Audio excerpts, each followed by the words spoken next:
Pastor Marcos Zapata. Es experto en intervención en la familia y mujeres de víctima de violencia de género, así como bioticista especialista en ética clínica. Es presidente de la Alianza Evangélica Española y pastor en la Iglesia Buenas Noticias de Lugo. También es fundador y colaborador de la revista Más que Familia y coordinador del Foro Evangélico por la Familia y la Educación. Está casado con Ana Pérez y es padre de 2 hijos.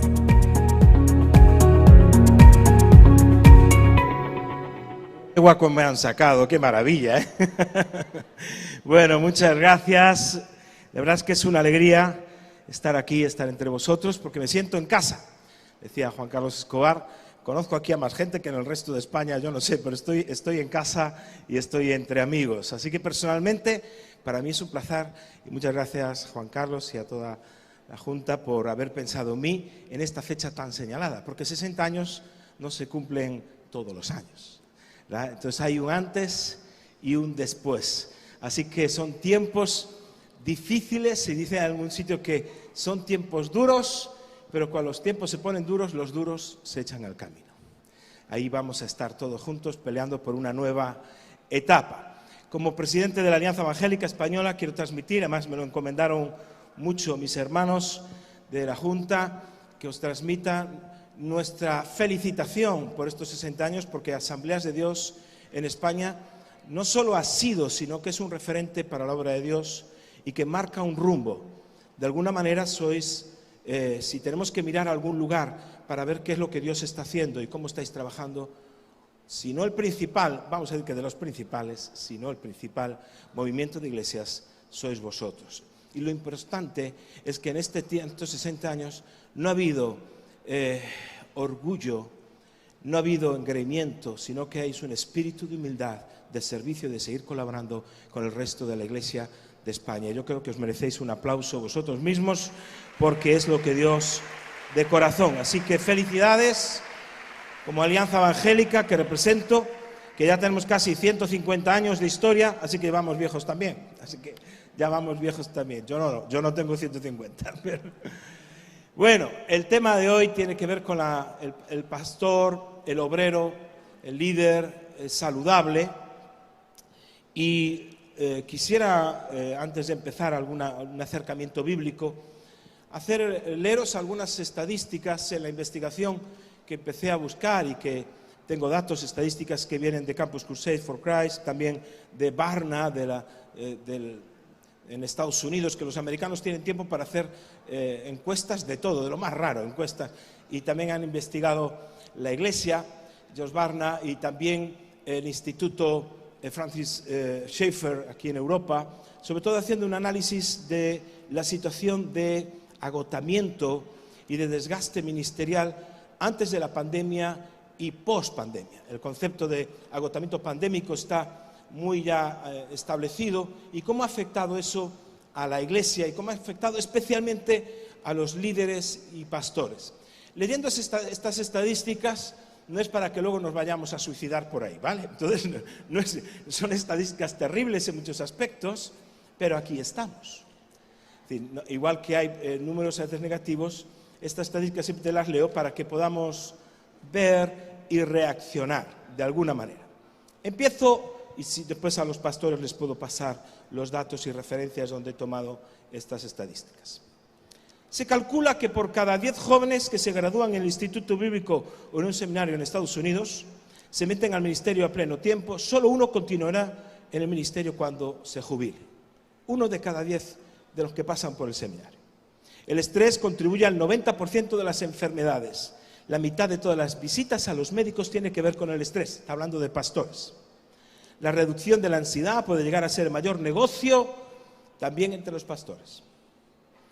Las investigaciones que se hicieron en los años finales de los 70 y desde los 80 y actuales, se están contando que en la actualidad la profesión de pastores es uno de los que produce mayor número de personas quemadas, lo que se llama el burnout, de todas las profesiones. Comparado el ser pastor con cualquier otra profesión, es el de mayor o una de las mayores muestras de queme.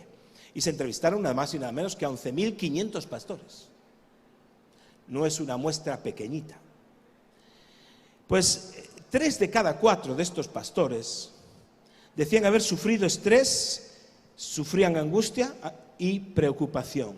También desorientación, ira, depresión, temor o un sentimiento de marginación muy a menudo presente. 1.500 pastores dejan el ministerio cada mes en Estados Unidos por una caída moral o por total agotamiento, por el estrés o conflictos en la iglesia. El 75% de los pastores luchan constantemente con depresión. El 75% de los pastores no tienen un amigo íntimo, una persona en quien puedan confiar sus secretos o un mentor. El 50% de los pastores están desanimados, que dejarían el ministerio si pudiesen ganarse la vida con otra cosa. El 80% de los graduados de seminarios e institutos bíblicos que trabajan a pleno tiempo en la obra, dejarán la obra en 5 años. Claro, estas son estadísticas de Estados Unidos, después habría que ver cómo aplicarlas a España, pero al menos nos dan un vislumbre de dónde puede estar la situación. El 80% de las esposas de pastores consideran que a su cónyuge lo explotan en el ministerio. Uy, estas risas, dirá alguna, el 80% solo. Entonces, el 85% de los pastores dijeron que lo que más les quema es tener que tratar con personas molestas, enfadadas, problemáticas, como son los ancianos de la iglesia, los diáconos, líderes de alabanza, equipo de alabanza, miembros de la junta y copastores.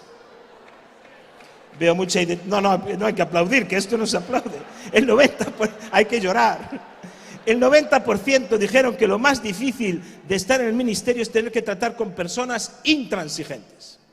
El 80% de las esposas de pastores desearían que sus maridos cambiasen de profesión. El 80% de las esposas de pastores, escucha esto, sienten que son presionadas a hacer cosas en la iglesia que no les gusta hacer y ser de cierta forma que en lo personal son realmente diferentes a lo que ellas son.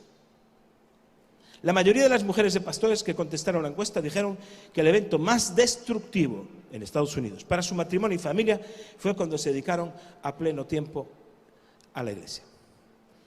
El 80% de los ministros cree que el ministerio trajo desgaste familiar. El 33% cree que el desgaste viene por la entrega sin límites a la iglesia. El 50% no se sienten útiles. Ya voy terminando, ¿eh? El 24% no tiene educación ministerial formal. El 90% dice que el seminario, no sé si está por ahí Jesús Caramés, no los preparó para lo que venía. El 70% tiene menor autoestima que antes que comenzar el ministerio. El 37%, esto es una barbaridad, yo creo que en España no es así, están envueltos en relaciones ilícitas.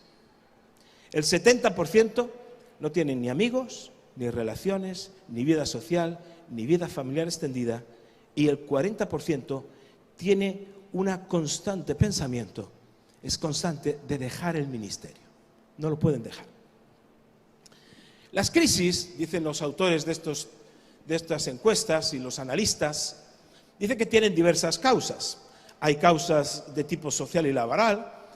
El salario, fíjate, hace muchos años, en los años 90, fui al primer congreso sobre el burnout y el síndrome del quemado a nivel universitario, me pareció muy interesante.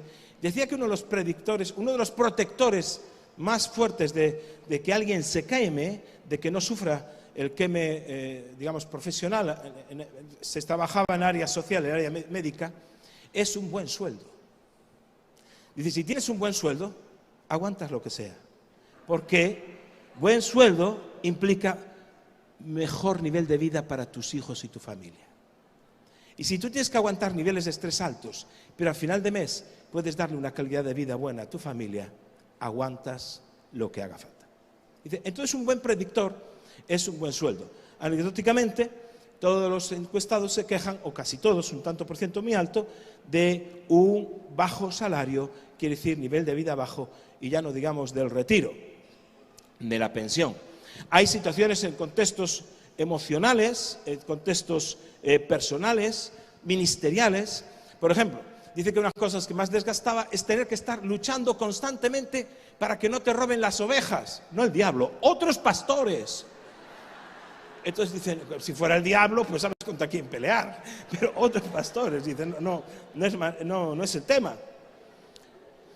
Muchos no tienen claro los principios en el ministerio.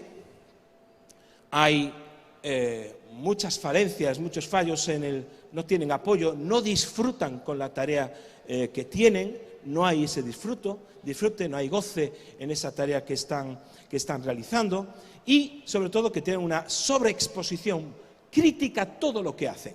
Es lo que se llama también en cuidado pastoral el concepto de la casa de cristal, que sufren mucho las mujeres de pastores. Es decir, su casa es como si tuviera paredes de cristal. Todo el mundo juzga su vida, qué hacen, qué no hacen, en qué invierten el dinero, qué no gastan el dinero, y se sienten sobreexpuestas, y eso genera todos estos desastres de las estadísticas que estábamos viendo. Y en la Biblia se ve claramente a lo largo de muchos textos. Entonces decían los autores que estaban deshumanizados los líderes, en el sentido que siempre tenían que estar en el rol de pastor, en el rol ministerial, y nunca podían ser personas.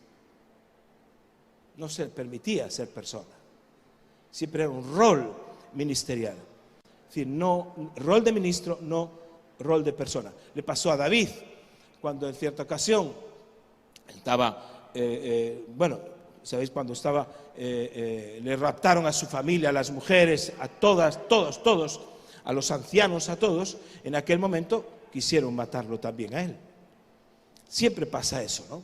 Se produce incluso, y la hermana Alejandra me abrió el camino, porque, por ejemplo, lo que llamo yo el síndrome de Listra, ese mal manejo de ciertas situaciones, como es el síndrome de Listra. En Listra, como ya nos recordaba, lo apedrearon, y yo creo que lo mataron, lo que pasa es que resucitó. Eso sería otro tema.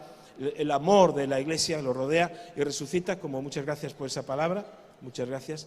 Pero lo que sucede antes es que llegan Bernabé y Pablo, se encuentran en Listra a un cojo de nacimiento, ya sabéis, oran por él, se sana, y aquella gente empezó a gritar que Júpiter y Mercurio habían venido allí. Pablo era Mercurio porque era el que llevaba la palabra. Y entonces el sacerdote de Júpiter saca guirnaldas, flores, y en el templo saca a los toros porque va a hacer un sacrificio de gratitud a Júpiter. Y Pablo y Bernabé se rasgan las vestiduras porque dice, los dioses nos han visitado. Dice, no somos dioses, somos gente normal, solo que fue el Señor. Dice, así, pues si no eres Dios, te apedreo. Y pasa mucho en el ministerio. Dejamos que la gente proyecte sobre nosotros sus frustraciones, sus metas, quieren que seamos dioses. Claro, no somos exactamente dioses, pero tampoco podemos pisar la tierra. Tenemos así un estatus de ángel o algo parecido. El caso es que muchas veces muchos pastores y líderes dejan que la gente proyecte eso en ellos. Por favor, ore por mí, porque usted sí que está conectado con Dios. Eso es el síndrome de Listra. Pero cuando no seas Dios, te apedrean. Y hay que tener cuidado con eso. Cuidado con no caer con estereotipos externos de superpredicador, externos poniendo como imagen las modelos a veces que no son los modelos que nosotros podemos tener en iglesias pequeñas, en pueblos pequeños, como pueda ser España. La mayoría de las iglesias en el mundo, mirad, solo el 5% de las iglesias en el mundo pasa de 1000 miembros. El 95% son iglesias pequeñas. Entonces podríamos decir, porque muchos líderes que están pastoreando iglesias pequeñas dicen, algo tengo que estar haciendo mal. Y si no estás haciendo nada mal, y esa es la voluntad de Dios, muchas iglesias pequeñas. Hacen falta iglesias referentes y grandes, por supuesto. Pero tenemos estereotipos y podemos caer en modelos triunfalistas del éxito. Y cuando caes en un modelo triunfalista del éxito, ocurren una serie de síndromes a nivel ministerial que hacen que llegues a este tipo de estadísticas. Como el síndrome de la omnipotencia, que tiene que ver que cuando estás en una situación de debilidad, precisamente para no aparentar que estás en debilidad, redoblas los esfuerzos justo en el momento de debilidad, para que dices, oye, yo tiro para adelante y aquí no pasa nada.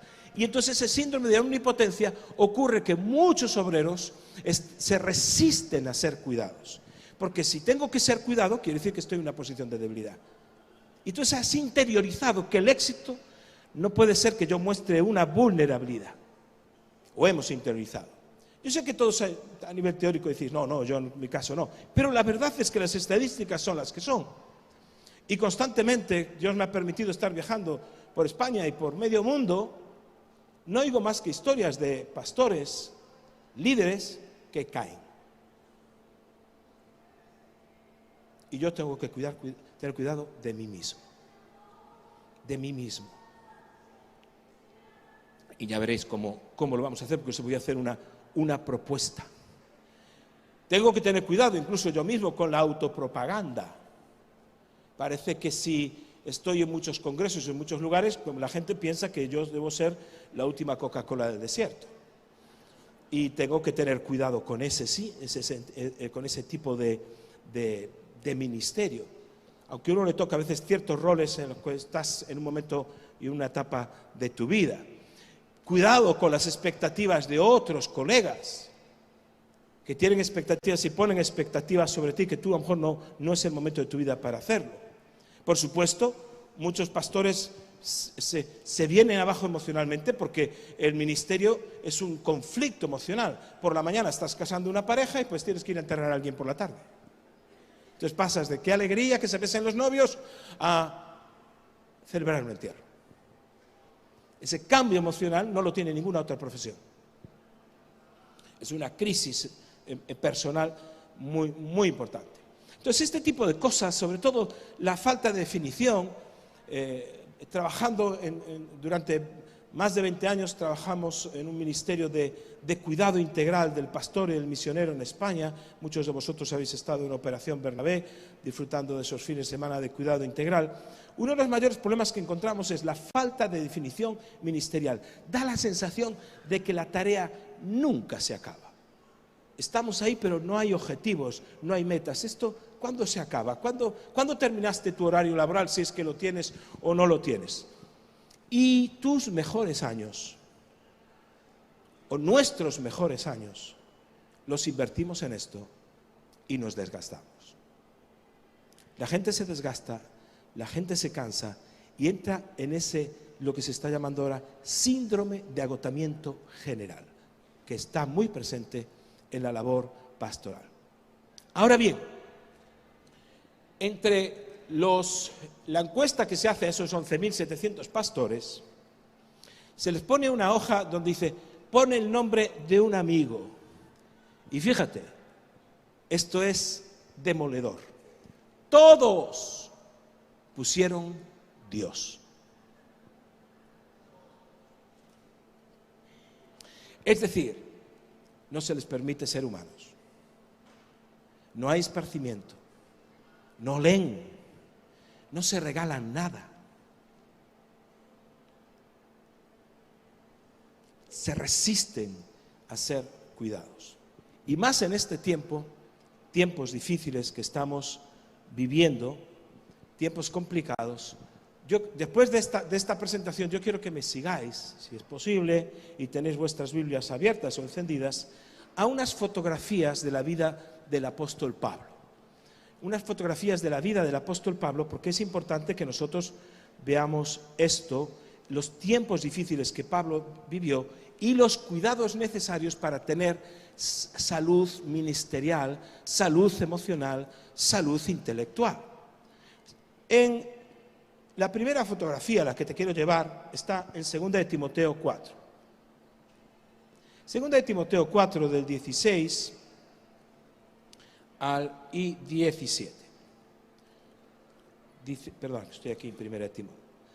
Y Pablo dice así: en mi primera defensa ninguno estuvo a mi lado, sino que todos me desampararon. Fíjate, porque vamos a hablar de un tiempo difícil en la vida de Pablo. Es el tiempo de la soledad.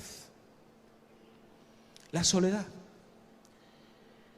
Ninguno estuvo a mi lado. Ninguno es ninguno, sino que todos me desampararon.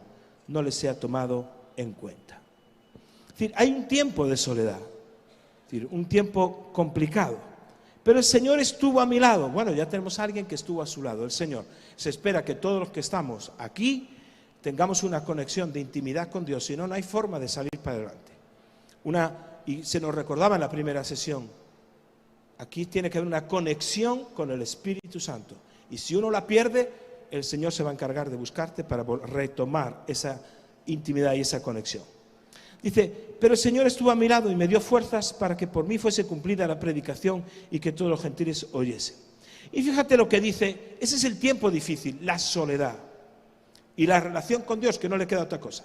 Pero en 2 Timoteo 4:9, unos versículos anteriores, Pablo le está escribiendo a Timoteo y le dice, procura venir pronto a verme. Timoteo es un hijo espiritual, es un amado hijo. Y en ese contexto de soledad le manda un mensaje, le dice, procura venir pronto a verme. Yo quiero plantearles esto para luego hacer una tesis de cuidado integral para la salud del obrero. Otra fotografía. 2 Corintios 1:8 dice así. 2 Corintios 1:8. Porque, hermanos, no queremos que ignoréis acerca de nuestra tribulación. Vamos a hablar de tiempos de tribulación. Ese es el tiempo difícil que le toca vivir. Que nos sobrevino en Asia. Pues fuimos abrumados sobremanera, más allá de nuestras fuerzas. Por favor, lee las palabras detenidamente y fíjate el alma de lo que Pablo pone ahí. Fuimos abrumados sobremanera, más allá de nuestras fuerzas, de tal modo que aún perdimos la esperanza de conservar la vida. Complicado. Aún perdimos la esperanza y se acabó. Se acabó. Finish, caput, se acabó el tema. ¿Cómo Pablo resuelve este asunto? Pero, fíjate, este es el tiempo difícil y vamos a ver el cuidado necesario para los tiempos difíciles. En medio de la soledad, el cuidado necesario es, hijo mío, ven pronto, te necesito. Y fíjate cómo resuelve Pablo el cuidado necesario. Pero, verso 9, tuvimos en nosotros mismos sentencia de muerte para que no confiásemos en nosotros mismos, sino en Dios. Entonces volvemos a ver cómo el cuidado de Dios es esencial, que resucita a los muertos, el cual nos libró y nos libra, en quien esperamos que aún nos librará de tan grande muerte. Cooperando también vosotros. Aquí antes era Timoteo, siempre es Dios, y ahora aparece otro elemento que es la iglesia. Y no cualquier iglesia, una iglesia que juzgó y maltrató a Pablo, como veremos ahora. Cooperando también vosotros a favor nuestro con la oración, para que por muchas personas sean dadas gracias a favor nuestro el don concedido por nosotros por medio de muchos. Es decir, que Pablo apela no solo a Dios, apela a la iglesia y dice, por favor, orad por mí. Hemos perdido, en un momento dado, hemos perdido hasta casi la esperanza de sobrevivir. Y si lees el capítulo 11, Pablo hace todo un recorrido, y vosotros sois líderes y conocéis esto bien, de todas las ofensas y luchas y problemas que le achacan y que recibió. Pero fíjate que en este capítulo, en el 1:9, él se hace vulnerable y dice, necesito a Dios, sí, yo necesito a Dios, sino mi esperanza está puesta en Dios, pero también necesito a la iglesia. Necesito una iglesia, vosotros cooperando a favor nuestro con oración. Entonces, esto es esencial porque la iglesia de Corintio en un momento dado ofendió a Pablo, y no lo ofendió de poca manera, lo ofendió gravemente. Y Pablo tiene que resolver eso, incluso perdonando. El capítulo 2, para que veáis la importancia de la iglesia, el capítulo 2, del 5 al 11, dice, pero si alguno me ha causado tristeza, no me la ha causado a mí solo, sino de cierto modo, por no exagerar, a todos vosotros. Le basta a tal persona esta reprensión hecha por muchos. Así que al contrario, vosotros más bien debéis perdonarle y consolarle para que no sea consumido de demasiada tristeza. Entonces empieza a hablarlo y empieza a decir, y aunque vosotros perdonáis, yo también, porque también yo lo he perdonado, si algo he perdonado por vosotros, lo he hecho en presencia de Cristo. Hay dos bloques de pensamiento con respecto a este texto. El primero dice que se está refiriendo hay una referencia a 1 Corintios 5, aquel hijo que se acostaba con su madrastra. Ese es un bloque de pensamiento, este texto. Pero hay otro bloque de pensamiento que dice, no se está refiriendo a esto, sino a 2 Corintios 11, del 16 al 20, para los que no lo habéis observado así, dice del 16 al 20, 2 Corintios 11.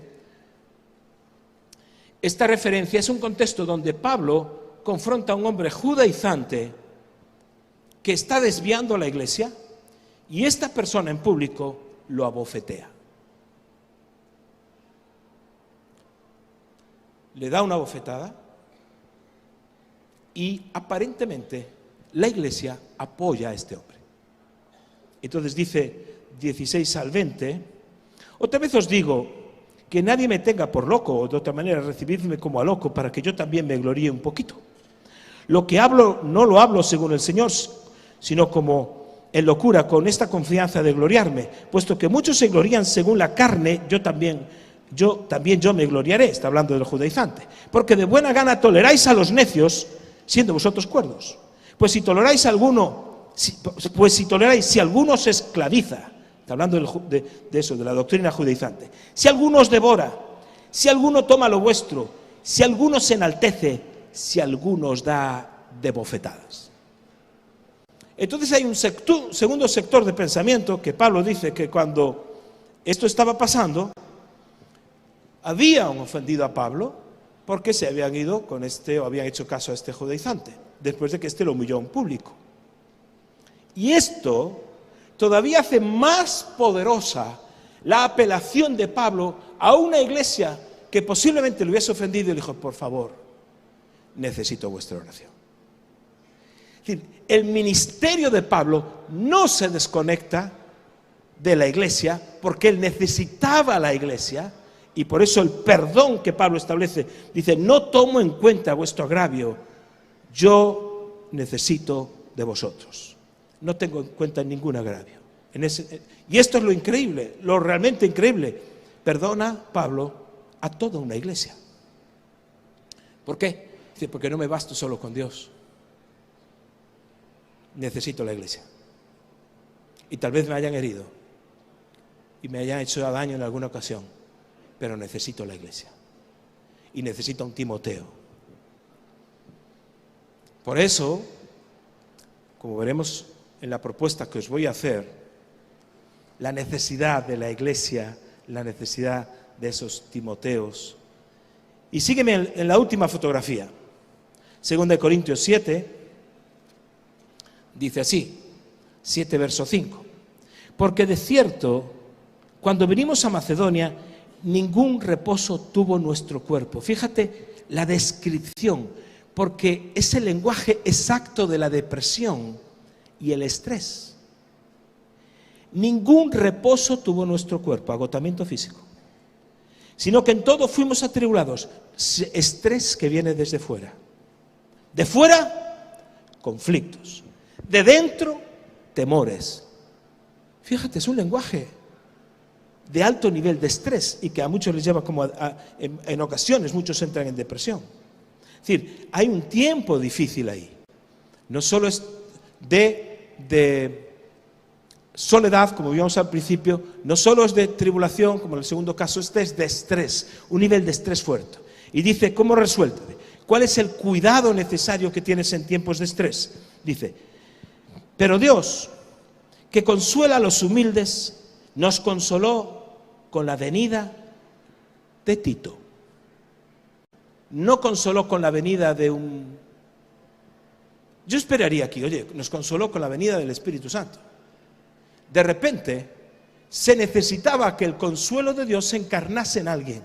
Se nos consoló con la venida de Tito. Y no solo con su venida, fíjate, sino también con la consolación con el que él había sido consolado en cuanto a vosotros, haciéndonos saber vuestro gran afecto, vuestro llanto, vuestra solicitud por mí, de manera que me regocijé aún más. Y habla de cuando les llamó la atención, en fin. ¿Qué está diciendo? Lo que le estaba cuidando en ese momento es la venida de Tito y al mismo tiempo las buenas noticias del ministerio que Pablo estaba teniendo, al punto que esas buenas noticias que Tito le estaba trayendo, dice, no solo Tito, sino que escuchar buenas noticias de vosotros, como dice Proverbios 15:30, las buenas noticias sanan el cuerpo, sanan los huesos, es un refrigerio y te sana, que eso es absolutamente necesario. Pero ¿cómo le consoló Dios a Pablo? A través de la venida de Tito, es decir, una persona cercana, querida y amada. Y Tito lo deja todo para ir a Pablo, está dispuesto a buscar lo que haga falta, Tito dejando incluso, fíjate, quiero que me fíjate, porque estoy totalmente siempre en 2 Corintios, en 2 Corintios, fíjate en 2, 12 al 13, dice así, dice Pablo, escucha esto, porque esto te va a dinamitar el concepto que nosotros tenemos a veces de cómo el Espíritu Santo obra. Cuando llegué a Troas, 2, 12 y 13, para predicar el Evangelio de Cristo, aunque se me abrió puerta en el Señor, muchas veces nosotros oramos por puertas abiertas, que se nos abran puertas en el Señor. Dice, se me abrió puerta en el Señor, no tuve reposo en mi espíritu por no haber hallado a mi hermano Tito, así que despidiéndome de ellos, partí para Macedonia. ¿Cómo, Pablo? Tienes una puerta abierta para predicar. ¿Cómo, Pablo? Hay que empezar una nueva obra. Hay que empezar una nueva iglesia. Dios te abrió puerta para predicar, Pablo. Dice, sí. Pero no todas las puertas que Dios abre hay que atravesarlas. Se te da la libertad de no hacerlo. Y el principio de no hacerlo es que no hallaba reposo, no estaba bien. ¿Por qué? Porque no tenía a Tito. Y se fue a buscar a Tito. Por eso cuando dice Dios nos consoló con la venida de Tito. Fíjate el valor de Tito para Pablo. Fíjate la necesidad que tiene Pablo de decir a un amigo, ven pronto, a Timoteo, ven pronto, por favor. Es decir, Pablo no entra en una puerta de evangelización en Troas y en su lugar se va a buscar a Tito. Eso es absolutamente anacrónico en nuestros contextos, donde las puertas abiertas es lo máximo. Pues no. Pablo no estaba en condiciones de atravesar una puerta abierta.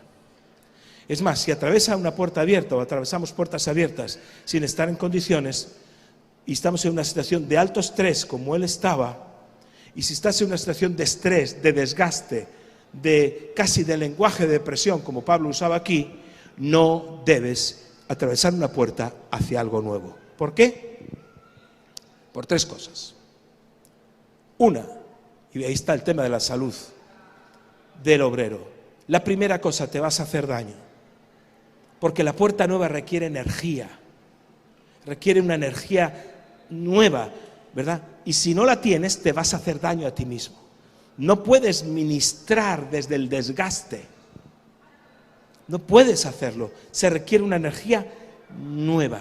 Te vas a hacer daño a ti mismo. Entonces, cuídate de empezar proyectos nuevos y cosas nuevas si no estás en condiciones. Eso tienes que estar en condiciones espirituales y de salud integral.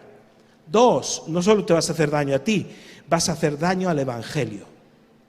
Porque si no estás bien, te vas a liar en 1000 cosas como hemos leído en las estadísticas. Relaciones ilícitas, agotamiento, desgaste. Y dañas el Evangelio, incluso a veces el testimonio, porque ya ha pasado. Muchas personas que con síndrome de agotamiento caen en esa trampa de la omnipotencia, en el sentido que, no, estoy agotado, pero más, no puedo parar, venga, adelante, los compañeros me lo piden, la gente me lo pide, adelante, y hacen crack, y rompen. Y después tenemos que trabajar en recoger los pedazos y restaurarlos, porque hay que restaurarlos. No vamos a dejar que el diablo se lleve a ni uno, aunque haya caído. Amén. Y tercero, te harás daño al Evangelio y no debes atravesar puertas si no estás en condiciones, como hizo Pablo, porque vas a dañar a las personas que deseas ministrar. Vas a dañar a las ovejas del Señor, no a las tuyas, a las del Señor.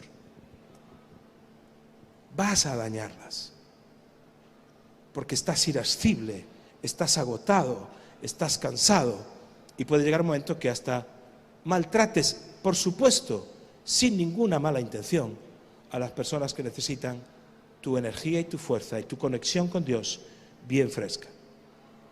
Por eso Pablo, a la iglesia que le hizo tanto daño, reacciona a la iglesia, y la iglesia reacciona, Pablo reacciona, digamos, a esta humillación, se hace vulnerable, se desnuda emocionalmente, y entonces hace que esa iglesia le muestre gran afecto. Dice, mira, esto es lo que yo soy. Dice, llanto y solicitud por mí. Afecto, llanto y solicitud por mí. Y eso provoca, cuando se lo está contando Tito, provoca todavía un mayor regocijo. ¿Cuál es la propuesta? Mirad, las últimas encuestas sobre niveles de felicidad en España habla que la gente es muy feliz. Pero, bueno, no hay pero aquí, no hay un pero. ¿Sabéis en los datos de felicidad cuál es el elemento principal que a una persona considera como esto es lo que yo necesito para ser feliz? Uno pensaría, bueno, pues estabilidad económica, sí, pero no aparece como primer elemento. Otro diría, bueno, pues el amor, que me ame, que uno pensaría, para ser feliz necesito amor. Pues no, tampoco es el amor. No es, hay gente muy feliz que no está enamorada y en fin. Es decir, el primer dato estadístico de felicidad es que las personas tienen una red de amigos que se sienten que pertenecen a un lugar en el cual tienen una red de amigos con los que poder ser como ellos son. Esa red de amigos es muy contenedora, les ayuda en muchísimos sentidos. Cuando en el 2004, ¿os acordáis cuando en el 2004 vino el famoso tsunami? Y ahora acabamos de vivir también el terremoto desgraciado de Turquía y Siria, pero el tsunami de 2004, que murieron más de 300.000 personas en toda la zona del Índico, dos misioneros, John Warlow y Harry Hoffman de Australia, uno estaba trabajando en Australia y otro en China, se dan cuenta de algo. Sabéis que el tsunami vino y arrasó con poblaciones enteras y con iglesias enteras, murieron todos el 100%, 300.000 personas. Se dieron cuenta que la sanidad de una persona en situaciones de depresión, en situaciones, en contextos como en aquel momento, ¿no? Un contexto traumático, un contexto de crisis, o puede ser un terremoto, pero puede ser un divorcio, situaciones de estrés, que te hayan robado, en fin, situaciones de depresión. Se dan cuenta que las personas que se recuperan más rápido son aquellas que tienen amigos, o al menos si no son amigos directos, sí personas empáticas, personas que les cuidan, que están a su alrededor. Entonces muchos perdieron sus comunidades de fe, pero tenían personas que les cuidaban, profesionales que les cuidaban, gente alrededor que les está cuidando. ¿Qué es lo que nos está diciendo el contexto de las estadísticas? Las personas que más sufren en las estadísticas son las que no tienen una iglesia que les comprende, que no les deja ser persona, pero solo tienen que estar en el rol pastoral. Dos, no tienen un contexto de compañeros del ministerio que de igual manera no les deja ser personas, siempre que tienen que estar en ese rol pastoral, y no tienen a su lado amigos o una familia extensa, no se regalan nada, no se permiten ser humanos, como os decía antes. Nosotros como pastores y líderes tenemos que ver el ejemplo de Pablo. No todo es atravesar puertas. No todo es hacer la obra de Dios. Porque hay momentos que si estás en soledad, en debilidad, en una situación de estrés, por favor, y acude a tus amigos del ministerio, a tus supervisores, a aquellos que cuidan de ti, y diles, estoy pasando un mal momento. Si estás en situaciones de tentación, porque te atrae una persona que no es tu esposo, tu esposa. Para. Es más fácil decir, estoy pasando esta presión, que no tener que decir, caí. Si estás pasando por que la mente te está diciendo, tienes que abandonar, no te llega el dinero, esto no puede ser, te están explotando, para, háblalo con alguien. El primer protector, como vimos en la vida de Pablo, aparte del Señor, porque yo espero que, es decir, no voy a hablar aquí de la intimidad con Dios, pero bueno, eso sería otro tema, porque la desconexión, que los ministerios entran, se desconectan, se desvinculan con el Espíritu Santo. Puerta abierta, allí voy. Como abrió el Espíritu. Pero tienes que escuchar, dice, no tuve reposo mi espíritu. Escucharte a ti mismo. Si no tienes redes relacionales, créalas, porque Asambleas de Dios las tiene. Y las tiene regionalmente. Poténcialas, búscalas. Si eres un supervisor, pasa tiempo con la gente, come con ellos, relaciónate, porque ese tiempo es garantía de salud emocional, de salud espiritual. Estamos en los tiempos donde siempre se habló de la gran comisión, se habló siempre del gran mandamiento, y ahora estamos trabajando en lo que se llama la gran colaboración. Hombres y mujeres de distintos lugares que necesitamos colaborar juntos. Dices que no tengo nadie de mi familia de iglesias cerca. Hay otros pastores, hay otros líderes cerca. Acércate a ellos. Yo quisiera que, antes de terminar, contestases a estas preguntas. Si no contestas a estas preguntas, tienes que contestarlas, ¿vale? Pero si no contestas estas preguntas, malo. Entonces, no tienes que hacerlo ahora mismo, solo quiero que las veas reflejadas. No sé si se pueden poner en pantalla o no las preguntas que tenemos preparadas. Os las leo yo. ¿Puedo nombrar las personas a las que acudiría con toda confianza para encontrar consuelo? Refugio en caso de crisis, sea cual sea, ¿vale? Sin temor al juicio. Debieras de poder escribir nombres de personas ahí. Y poderlos escribir, sí, pues tengo a fulanita, menganito, a este, aquí, o al otro, el de más allá. Segunda pregunta. Estas se os pueden enviar a lo mejor por WhatsApp, no sé, ya sé. Pero yo quisiera que no acabases este congreso sin que tú salgas de aquí con una red de amigos que tengan nombres y apellidos. ¿Qué profesional tienes cerca de ti al que acudir en caso de necesidad? Porque a veces necesitamos esos profesionales, un psicólogo, un psiquiatra, cristiano. Por favor, que a ser posible sea cristiano, a ser posible, ¿vale? Porque si no te van a decir, en fin. Tienes, porque a lo mejor lo vas a necesitar, y no pasa nada. Tercera pregunta, ¿con qué familia y amigos cuentas?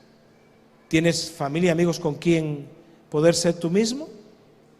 Amigos con los que decir, mira, este soy yo, no soy solo el pastor Marcos, soy Marcos. No estoy siempre en el rol ministerial, porque si por cualquier día dejo de ser pastor, por cualquier cosa, pues sigo siendo Marcos. Y cuarta pregunta y última. ¿Es tu iglesia la comunidad de fe en la que confiarías tu situación de crisis? Ay, esto es una pregunta más difícil. Si yo, los pastores, por contarles a estos mis crisis, no. Si es un no, escribe en qué tendría esta comunidad. ¿En qué tendría que cambiar esta comunidad para poder confiar en ella? ¿Qué esperarías? Porque si tú eres el pastor y no puedes confiar en tu iglesia, el problema está en ti. ¿Qué estás enseñando? Creemos dinámicas y comunidades donde, sin contar intimidades a todo el mundo, pero podamos decir, hermanos, necesito oración porque estoy cansado. Y una iglesia que dice, tranquilo, te arropamos, te apoyamos. Un amigo íntimo, poderle decir, hey, Benito, te necesito, tío, vente para acá. Y Benito se coge el avión y aparece en Lugo. O Esteban. A Javi lo tengo en La Coruña, más cerca, mejor. Ahorra este avión todos. Entonces, venir para acá, lo estoy pasando mal.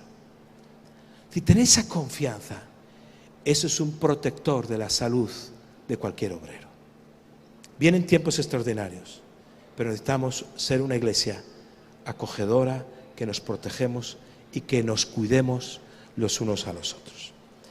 Yo sé que hablo muy bien y yo sé que soy encantador y cuento chistes y lo pasáis de pipa, pero hay gente que yo quiero presentaros, porque hay gente que todavía es mejor que yo y que nos van a acompañar en el siguiente tramo de este mensaje. Por favor, venid para aquí, Jacobo y Amparo, venid para acá.